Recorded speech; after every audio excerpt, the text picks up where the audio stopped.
I'm very pleased to be here representing the Sir Martin Gilbert Learning Centre. As Mahima said, I'm Shirli Gilbert. I'm Professor of Modern Jewish History at UCL and also the Director of the Sir Martin Gilbert Learning Centre.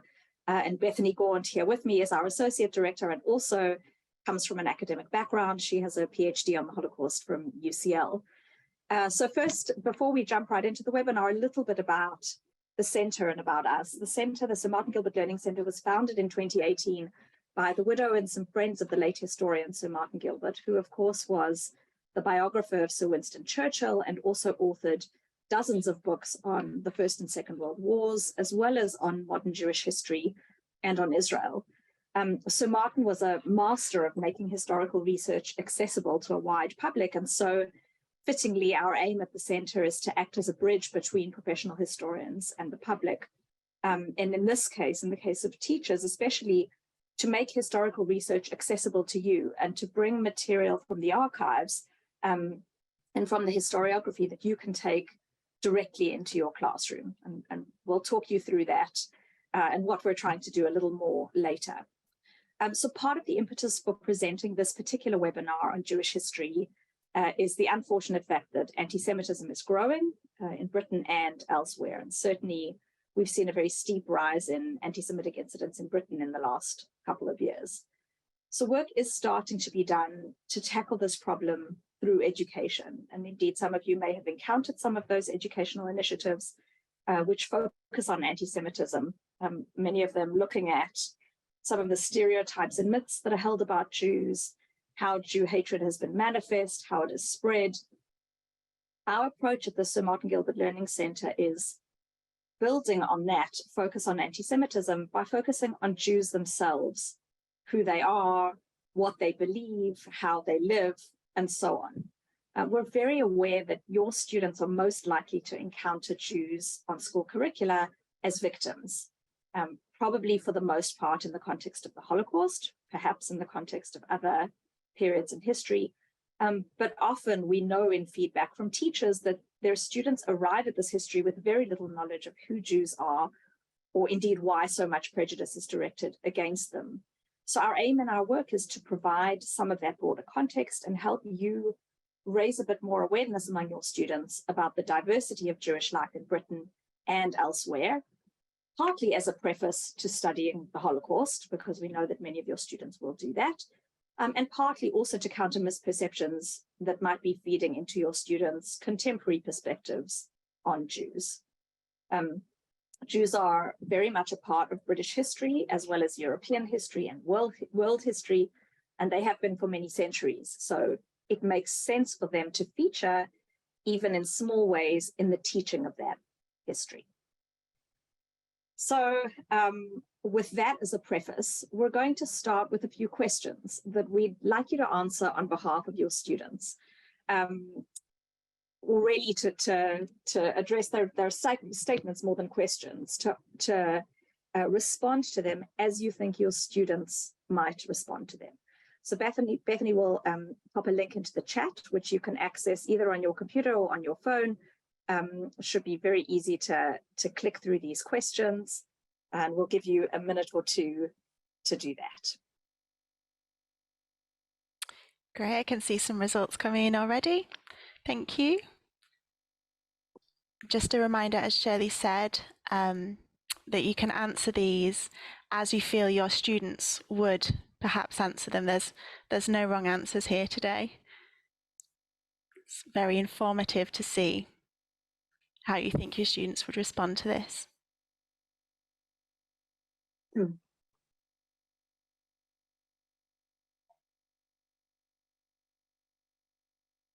Can see you working through this.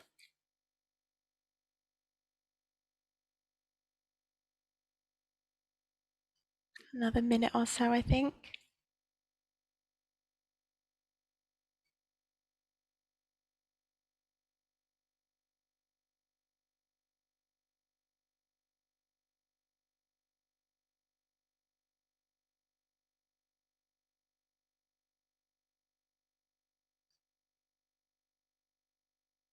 I think we're on the last question now. Brilliant, right. So I think we can start going through these. Right. look.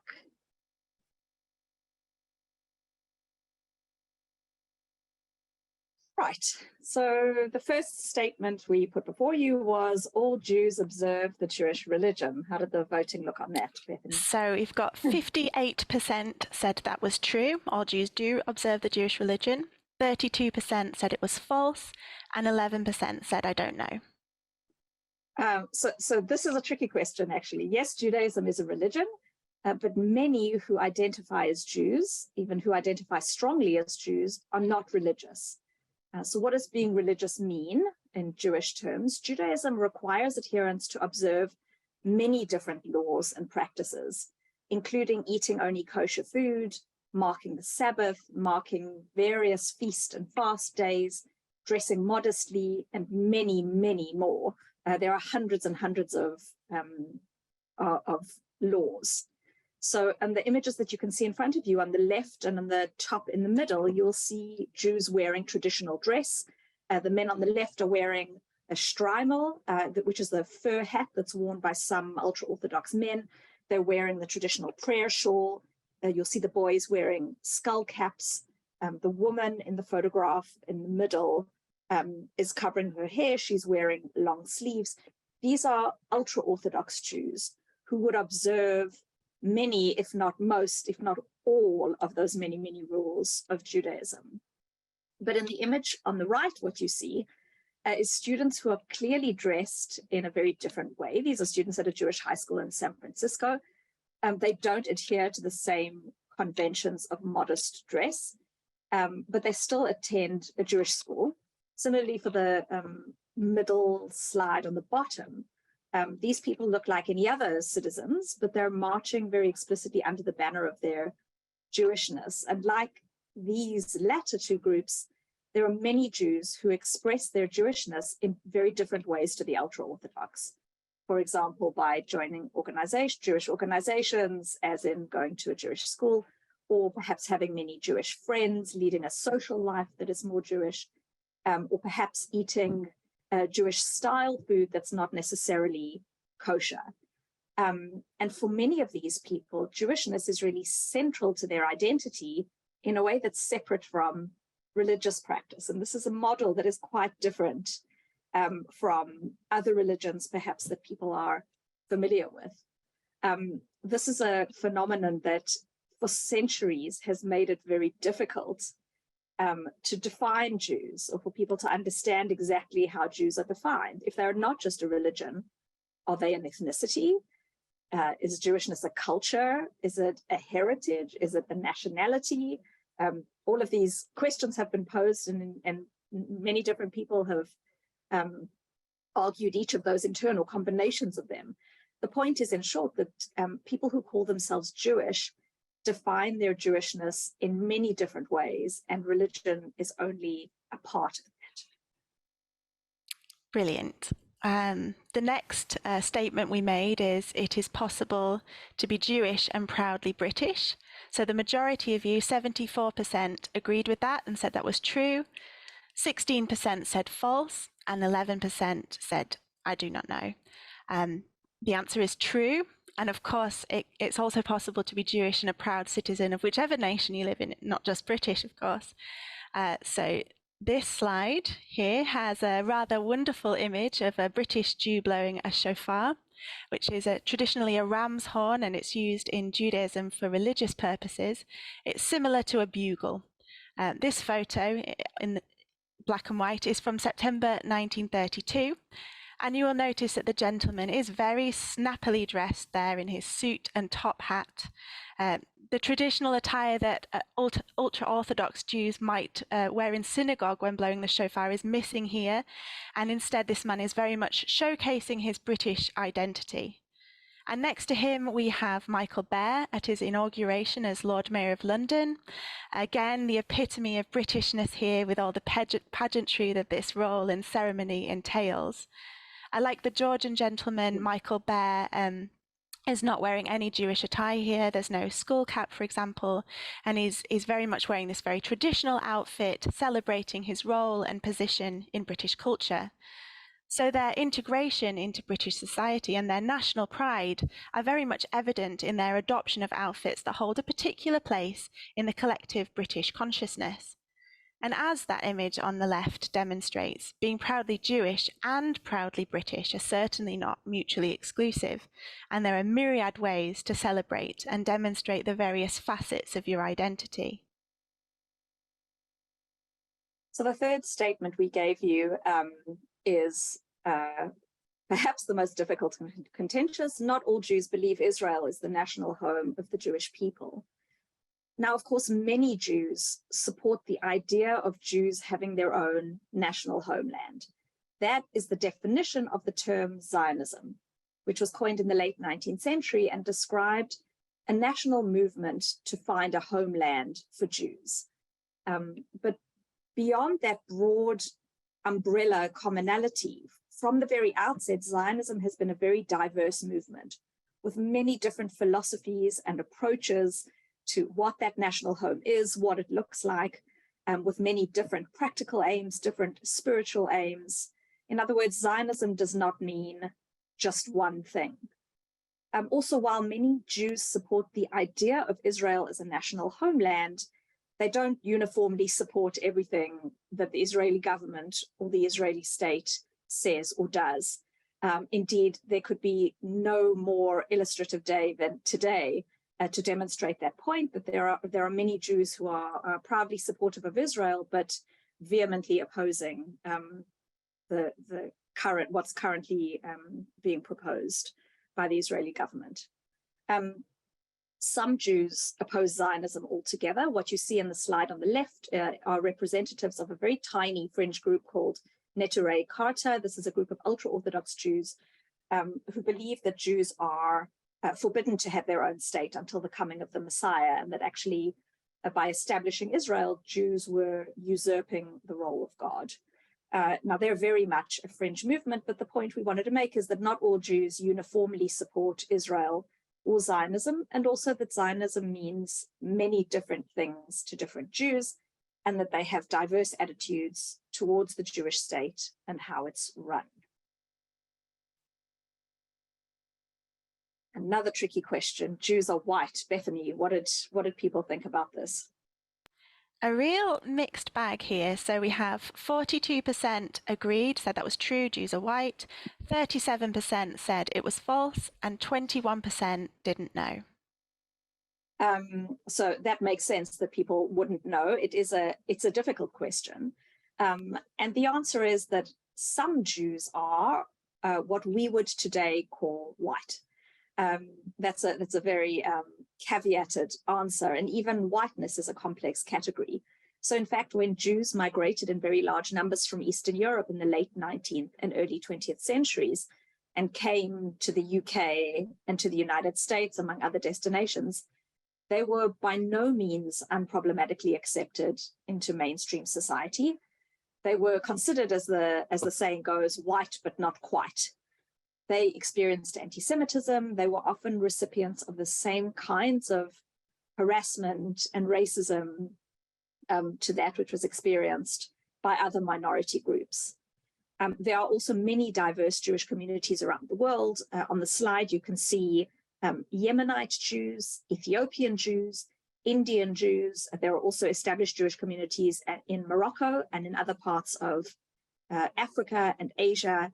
In fact, in Israel today, more than 50% of the Jewish population is made up of Mizrahim, which refers to Jews who originate from countries of the Middle East and North Africa. So in short, Jews are not just white, but a very wide range of ethnicities, which also reflects their international and geographically diverse presence. Finally. Yes, so this is interesting. The result here, as you can see on the screen, is there are roughly 300,000 Jews living in Britain today. And the poll results showed that 39% of you gave that answer. 44% of you thought, or on behalf of your students, thought that the number was 1.3 million, and 17% said 3 million, which is really, really interesting because we know from the results of other surveys that people tend to think Jewish populations of a given country is far greater than it actually is. So you may be surprised with that number that it's only 300,000 Jews, more or less, living in Britain today, which represents about 0.5% of the British population. So we really are talking about a tiny minority here. Worth noting that Britain's Jewish population is largely based in major cities and about 50% in Greater London itself. So we presented this poll to you as something that can be used with students as a way perhaps of introducing the subject of Jewish history. And since one of the key issues we're facing is misconceptions about Jews, we thought that this could be a helpful way of gauging students' knowledge in a non-threatening way, and then a useful way into discussion about more specific issues, people, and places.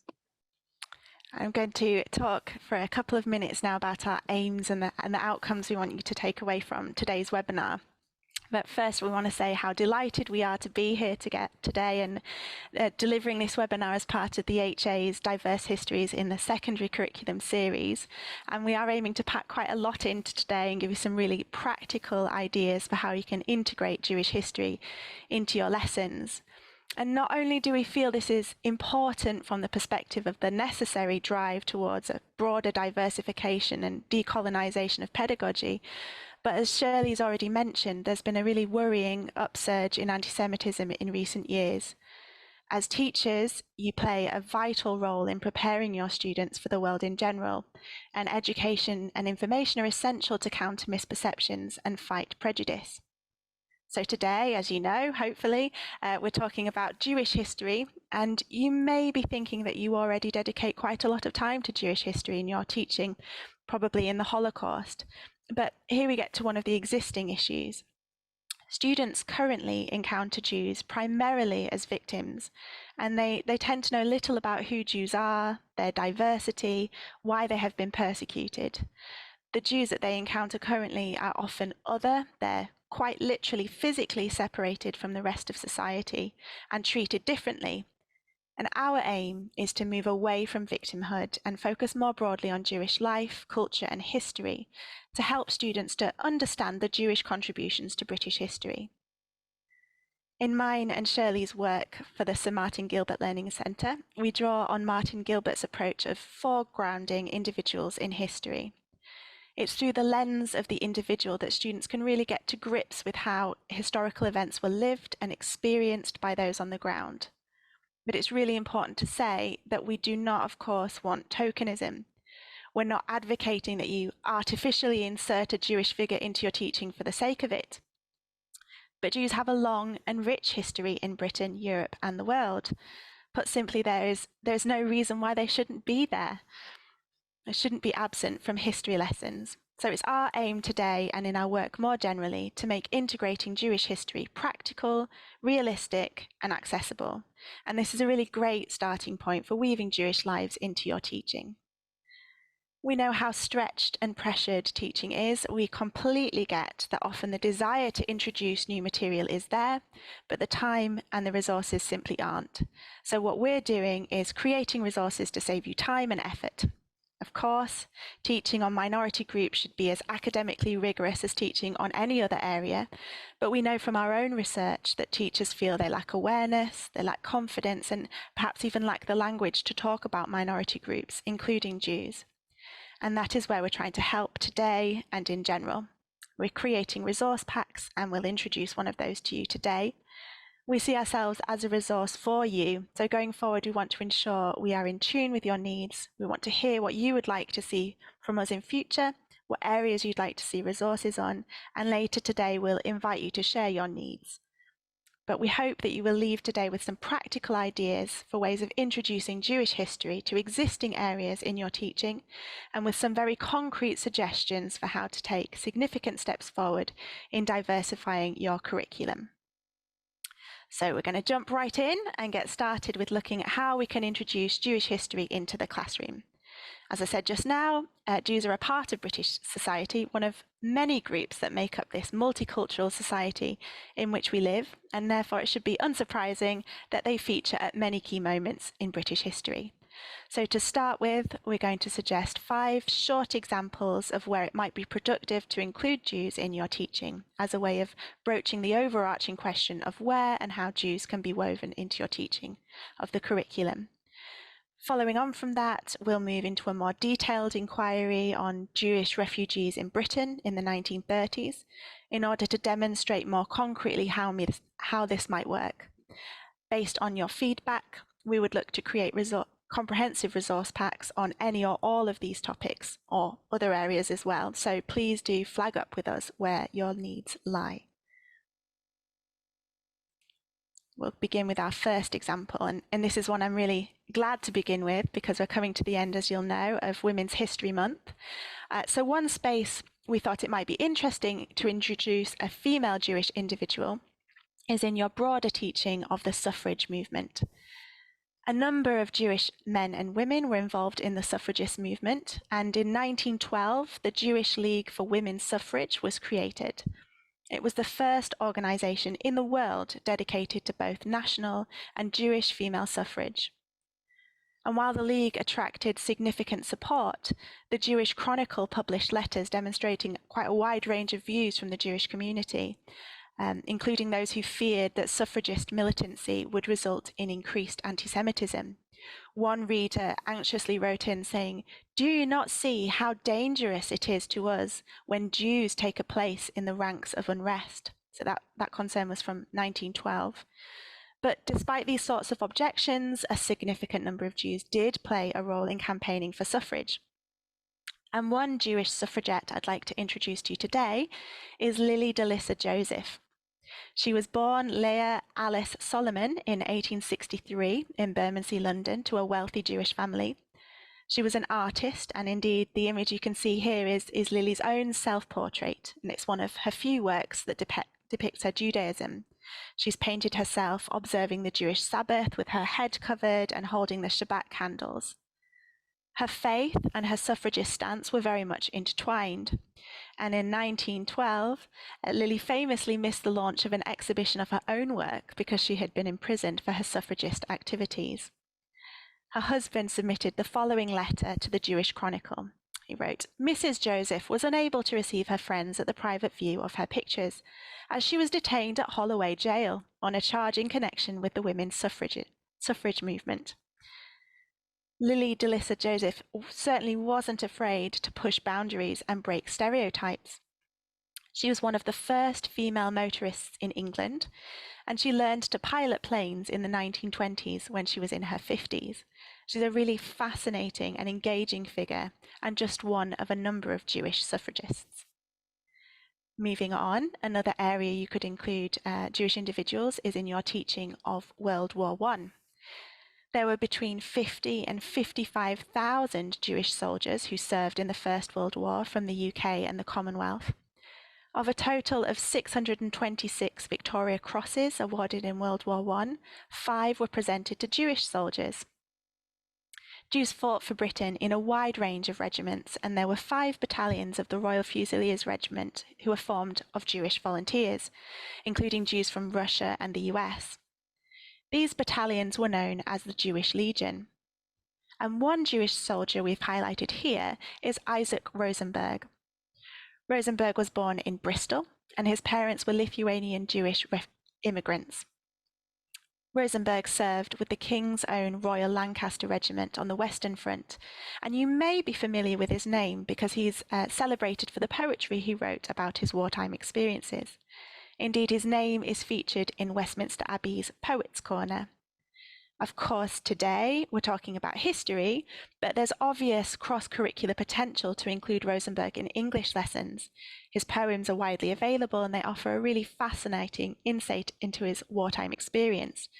They're just as valuable as historical sources as they are for literary analysis. He wrote his poems on postcards and sent them to his mother back in England. He suffered with his health during the war, and at the request of family and friends, he was removed from the front line, but he was killed on night patrol on the 1st of April, 1918. Moving on to another example, Jews have also been part of the struggle for LGBTQ plus rights in this country. And this is another potential area where they can be included in teaching. Many rabbis and Jewish communal leaders have been vocal advocates for rights and equality, and they've helped to further further acceptance of LGBTQ plus Jews as well as broader citizenry in their communities. So pictured here is Rabbi Lionel Blue, who was the first openly gay British rabbi. Rabbi Blue was born in the East End of London to parents of Russian Jewish heritage. When he became involved with another man, homosexuality was actually still illegal, but homosexuality was decriminalized in 1967. And from the 1970s, various groups, such as the Jewish Gay Group, began to provide community support and visibility to LGBTQ plus individuals. Another example is political life, another area where Jews can be incorporated into your broader teaching. So Jews were excluded from the Houses of Parliament until the Jews Relief Act of 1858. And this act allowed them for the first time to forego the oath that they would have had to say before then. I make this declaration upon the true faith of a Christian. And it was the need to take this oath that prevented them from being able to serve as politicians. But 3 days after the act was announced, Baron Rothschild took a seat in the House of Commons after using an amended oath, "Yes, help me, Jehovah." Probably the best known Jewish political figure is the person you see on the slide in front of you, and that is Benjamin Disraeli, who was born in Bloomsbury, London, to a family of Italian descent. Disraeli was actually baptized at the age of 12, following his father's break from the family's synagogue, but he was nonetheless always proud and open about his Jewish identity. Disraeli initially trained as a solicitor, but then achieved great political success and ultimately served twice as Prime Minister of the United Kingdom. He was also appointed leader of the opposition as well as Chancellor of the Exchequer. Since the Jews Relief Act of 1858, there have in fact been over 200 Jewish members of Parliament. And finally, one last area we'll mention where the Jewish presence could open up interesting questions in your teaching is in the discussion of colonialism and empire. So one example here is Sir Matthew Nathan, who was a descendant of Jewish immigrants from Germany, who later became a respected colonial governor and British civil servant. He was initially sent by the Colonial Office to Sierra Leone in 1898, and he later held various high-ranking positions in the colonial administration of the Gold Coast, Hong Kong, South Africa, Australia, and elsewhere. And he's just one example. There were, in fact, numerous other Jews among the ranks of British colonial officers, and their presence opens up interesting perspectives onto colonial history, particularly because of their own often ambiguous position in the colonial hierarchy as a people somewhat apart and not always fully accepted due to anti-Semitism.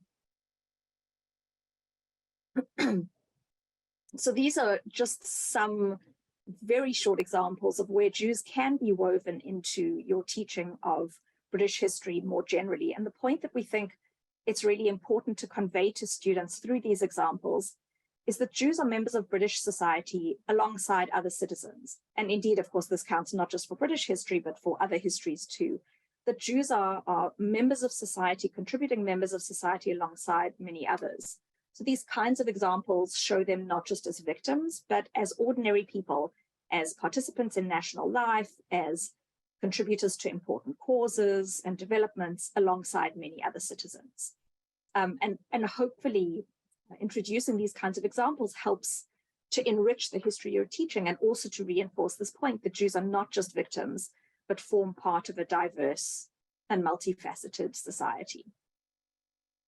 So for the final segment of our webinar, as Bethany promised, we're going to move on to talk in a little bit more detail about one specific resource that we've created, just to show you in more concrete, more zoomed in, detailed ways, how our resources can help you to weave Jewish history into particular parts of your curriculum. So I've just dropped a link into the chat there, which hopefully should take you directly to the page where you can download the PDF of this resource. You can obviously look at that at your leisure over the Easter holidays, if that's what you'd like to do. We hope you enjoy it. But I'm just really delighted to share with you this link so that you can see what we've been working on and what we're going to focus on today, which is Jewish migration to Britain during the Nazi period. As I said, you can download a PDF of the resource pack by clicking on that link. And we created this pack based on feedback from a working group of teachers who really helped us to tailor the pack to teachers' needs. As I said earlier, our aim is to ensure that teachers have clear and easy access to high quality academic research, along with the tools needed to bring that information to the classroom. We want to help overcome the barriers to teaching Jewish history, so that's the lack of time, lack of confidence, lack of awareness, by just bringing everything together in one place. So in this pack, we cover a range of topics: British immigration rules, British responses to refugees, the different categories of Jewish refugees who came to Britain, amongst other things. And for each section, we offer a short piece of historical context, as well as primary sources from a number of archives and repositories. We also include thinking points that you can adapt to the pedagogical approach you're taking with a given class. There are secondary sources, historians' views, and critical debates. And there's also a glossary, timeline, and suggested reading. One of the things that I think works so well about this pack is that, of course, if you have time, you can read the whole thing, and we'd be delighted if you did. But if you're short of time, as I'm sure you invariably are, the sections are discrete and you can use them in isolation. If you want to talk about the kinder transport, for example, there's a section on that and wonderful primary sources to bring that to life for your students. Throughout, we've included a broader overview as well as that focus on the individual. And when our working group of teachers trialled this pack in their classrooms, it was these individuals that really resonated with their students. And where we have that resonation, we have empathy. We've already begun the work of breaking down the negative misperceptions that can lead to prejudice. So we're meeting that dual aim of diversifying the curriculum and combating antisemitism. So today we'll focus in on just one part of that larger resource pack, and that is the part that's focused on domestic workers. So one of the ways in which Jewish refugees from German-speaking lands were able to gain entry to Britain in the 1930s was by finding employment as a domestic worker. And many women were forced to seek these positions, regardless of what previous working experience they might have had. And indeed, many of them were educated middle and upper middle class women. Some historians have described this policy as self-serving. In other words, they argue that Britain only agreed to take these refugees because they would perform menial work that was useful to Britain. And certainly the policy was much criticized by some as exploitative and demeaning. And there is evidence, of which we'll show you a little, that some domestic workers were treated poorly by their host families. And at the same time, the scheme did allow a sizable number of Jewish women to escape Nazi persecution. So in the pack, we provided a range of materials to help students engage with the question of what domestic workers' experiences were and what their reception tells us about British responses more broadly to Jewish refugees in the 1930s. And again, to get away from this notion of Jewish victimhood, the idea of focusing in on individuals is to give you a sense of their agency, their very diverse responses, their very diverse ways of responding to the reality in which they found themselves. Also, by introducing them to a range of individuals, we want them to get a sense of the diversity of backgrounds that refugees came from and the diversity of experiences that they had once they arrived in Britain. So what we want to do now is share with you just a handful of the primary sources that we've included that we hope will resonate with your students and help them to think more concretely about some of the abstract questions that I've just raised in setting the context. And I should say that what we do in our research for these packs is really scour a wide range of archives in the UK, as well as in the United States, in Israel, to bring the richest archival material that we can find and make it really easy and accessible for you to use with your students. So let's go to the first source. So this is Susi Linton. Susi Linton was born in Berlin in 1920. She was an only child, and her father organised for her to travel to England as a domestic worker. She left Germany on the 17th of April 1939, and her testimony is as follows. I found out that 2 or 3 girls were in the same area, refugee girls, working, and we were all in the same boat. They all complained the same as I did, how badly they were treated. We got together on our day off. We used to go to Lyons Corner House and sat all afternoon with a cup of coffee, crying. I was not frightened of work. I was healthy. I was young. I didn't mind the work. But I objected to the way I was treated. Now, there are many things we can tease out from this testimony. Susi and her fellow friends are young. She refers to them as girls and explicitly states towards the end there that she is young. Domestic workers generally were young, as older women often weren't taken on. So you might discuss with your students why that may have been the case and what we might infer from that about the nature of the work. Susi and her friends were clearly unhappy and felt badly treated, yet they've created this community and there's a sense of solidarity there. So even from these few short lines, there's a lot to be discussed about their experiences as refugees and their reception and treatment from the British families they lived with and worked for. As you'll see in the purple there, alongside the sources and in the pack as well, we've provided thinking points and questions to guide you in your class preparation. So a second individual we've documented in the pack is Natalie Huss-Smickler, who was born in Vienna in 1912. She was able to come to the UK because her brother obtained a domestic visa for herself and their other brother in 1938. And later, her second employers in the UK arranged for a visa for their parents. And she wrote, and I should say that what we're giving you here is really snippets from the testimony, and in the pack you will have access to the longer testimony. She wrote, it was a doctor's house with 23 rooms, including the surgeries. And she goes on to describe her various responsibilities in the house, and she says, that's what I had to do. And after 7 weeks, my hands were shaking. I couldn't do that. It was such hard work. It was from 8 o'clock in the morning to 11 o'clock at night with 1 hour lunchtime and nothing else. So it was very, very hard going.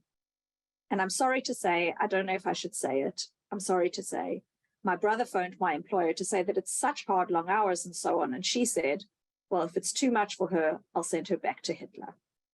True. And I left. I had to leave. My next job was as a nanny with a little child. And there we were friends. They were so kind. They were really friends to me and to my brother. He came to visit and they helped me to bring my parents over.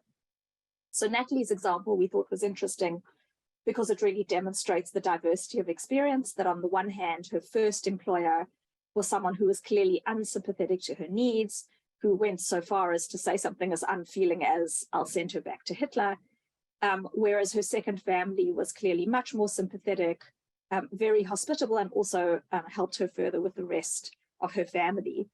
The other point about her testimony that's worth emphasizing is that she has her brother to help her. And we certainly see that those domestics who have even the most modest support in the UK have quite a different experience to those who arrive completely alone. Next, we have Gertrude Black. Gertrude was born in East Prussia in 1912. Her family moved to Dusseldorf around 1929 following an anti-Semitic incident.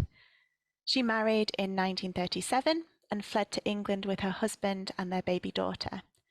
And she writes, the Moncriefs were unbelievably good, with a tact that really needs remembering. The first day we came, and you feel like the last dirt on earth. You've no money, your language is very bad, and you have nobody. You have no doctor, you have no uncle, you have no aunt, you have nobody. In a strange city, in Edinburgh, I had no relatives. And what did they do? She lays the breakfast table for me, my husband, and Hannah, who was 9 months old, in the lounge. And she lays a table for herself, her husband, and the boy in the kitchen. Wonderful. You know, makes you feel like a mensch again. Wonderful. So they were very, very good to us. And I mean, I did the housework for them. So unlike Susi's and Natalie's testimonies, Gertrude clearly had a different and more positive experience as a domestic worker. And she describes here how disorientated and debased she felt when she first arrived in this new place. But this is countered by the kindness she experiences with the Moncriefs. But it's interesting when you think about it that this act of kindness that Gertrude describes here isn't in reality all that big. Someone's just made her breakfast. But her reaction allows students to make inferences about how she and her family may have expected to be welcomed by their new employers and how they may have been made to feel back in Dusseldorf. Final example that we'll look at today from the source pack is an excerpt from the testimony of Käthe Kupferberg, who arrived in Britain from Leipzig, Germany in her early 20s. And this is an excerpt from what she writes. She says, "To add to my woes were the increasingly strenuous tasks I had to perform in the household. I spent my days doing a great deal of hard work and feeling inconsolable. I cursed these rich people who didn't seem to have a shred of feeling or understanding for a single and unhappy woman. My friends and acquaintances from home should have seen me, how I was dressed up and polished when guests came to the house. A brown dress with cuffs and a little white apron and a dreadful little cap, which I hated. I would have loved to just run away the first time I was made to work in this apparel." So I think even with these 4 examples, you start to see some resonance here in this excerpt with some of the others we've seen, the difficulties of hard labor. But really what feels more difficult than anything else is the attitude of the family who's receiving her. She is clearly, from her image, somebody who comes from a middle class or upper middle class family. And yet she comes to a house in Britain where she's dressed up as a maid and needs to kind of be presentable with her white apron and her little cap, for this rich family that seems to have no sympathy or no understanding what it means for her to have taken on this job just in order to necessitate her survival. So these primary sources that we've shown you really are just a handful of hundreds of testimonies, memoirs, letters, and other documents that survived from refugee domestics. It's very clear how much these women wanted to record their experiences as refugees and their feelings about having to become servants in British homes.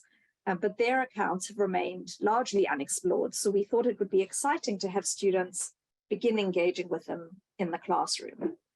Now, as Bethany mentioned, alongside the primary sources that we've put into the source packs and suggestions for how to approach the primary sources interpretively, we've also provided you with some introduction to historiographic debates around the subject so that you can introduce your students to the debates that historians are having about these issues.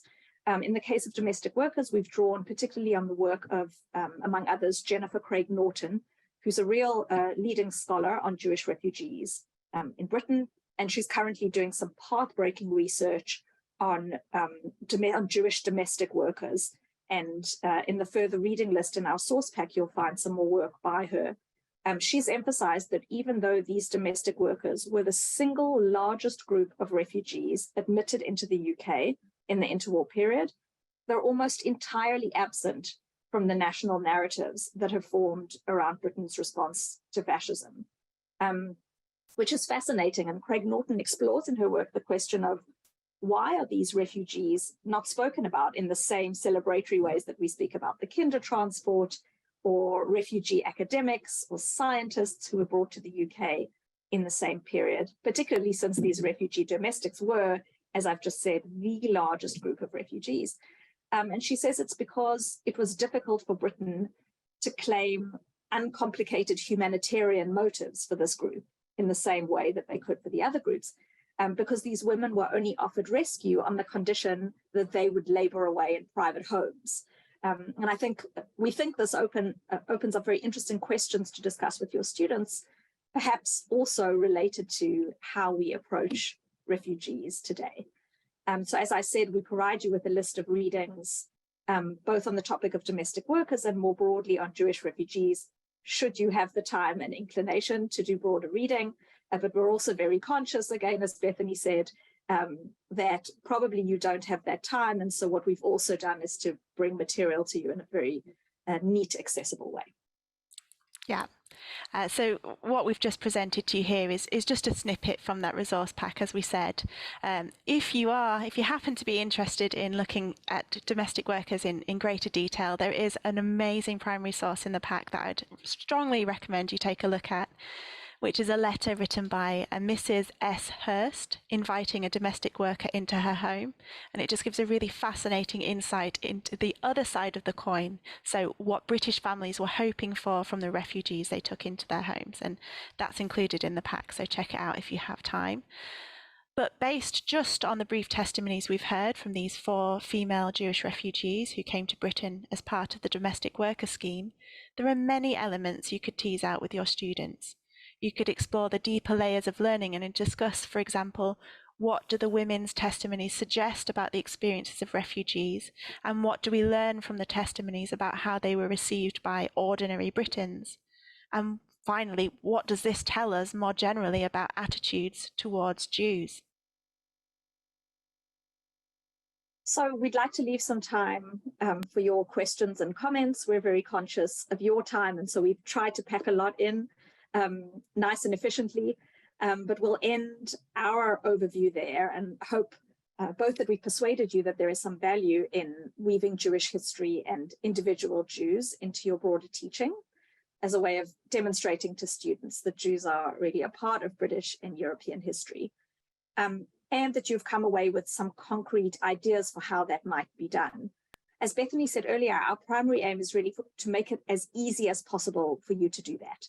So we're trying to bring you rich material from the archives and from the historiography in a concise and accessible way that allows you then to slot it very neatly and easily into your own curricula. So we'd love to know what kinds of resources you might be interested in using in your classroom.